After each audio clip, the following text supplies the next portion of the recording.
আসসালামু আলাইকুম ওয়া রাহমাতুল্লাহি ওয়া বারাকাতুহু। এসে পড়েছি ঢাকায়। ঢাকায় এসেও গরুর মাংস পাঠামি। গরুটা অপশনে রাখছি ফুলকপি, সিম, এগুলো সব আমার গ্রামের, ঠিক আছে? ওগুলো নিয়ে আসছি। রুই মাছ, এই যে গ্রামের ক্ষেতের কাঁচামরিচ, এই গ্রামের লেবু, লেবু শুদ্ধ লেগেছে, আজকে আর কোনো রাখিনি, খালি পেস্ট এখান থেকে কিনে দিয়েছি। চালও নিয়ে আসছিলাম, এই চালটা না, বাট চাল আছে, চালের ইয়েটা পরে দেখাবো।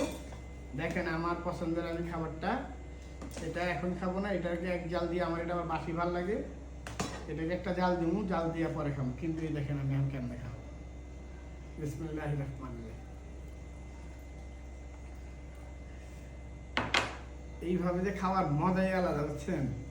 ভাত গরম করে পানি ভাতে এই লবণটা তো বাবু, লবণ নিতে হবে। ভাতটা এইভাবে নিয়ে লবণগুলো নিতে হবে ভালো মতো, এটাকে টেস্টটা ঠিক মতো বুঝতে হবে। এটা যে কি মজা আমি আপনারা বুঝতে পারেন, আমার খুব খুব খুব পছন্দ। আরো লবণ লাগবে, রেখেবেন, পেটটা ঠান্ডা থাকবে, সব ঠান্ডা থাকবে। এবার নিয়ে নিব আমি মাংস। মাংসটা দেখছেন জাল জালে জালে ঝুড়া হয়ে গেছে। ঢাকার মাংসটা ডিবারে গিয়েছিলাম, ফ্রিজ থেকে বের করছি। নিয়ে নিব নল্লিটা,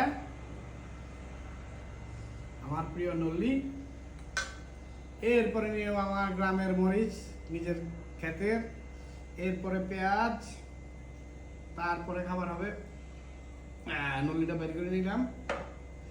তারপর আপনি মাংসটা, উফ গরম, আর আজকে প্রচন্ড গরম, পাগলা গরম পড়ছে। আল্লাহ আল্লাহ রহমত দেন, মানুষ একদম অবস্থা খারাপ।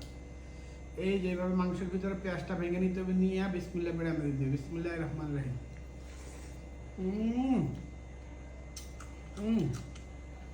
ও আহা কি শান্তি।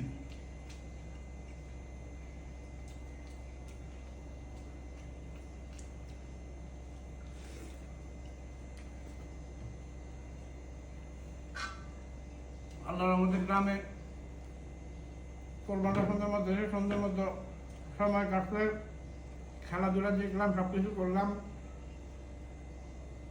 এখন আবার সামনের সপ্তাহ, এই সপ্তাহ ঢাকা এমনি এমনি যাবে, বন্ধ বন্ধ, কিন্তু গরমে পাগল হয়ে গেছে। গরম যদি না হয়তো, কারেন্ট থাকে না গ্রামে, যদি কারেন্ট থাকতো তাহলে আরো থাকতাম, বাট প্রচন্ড গরম, গরম না থাকলে আরো থাকতাম।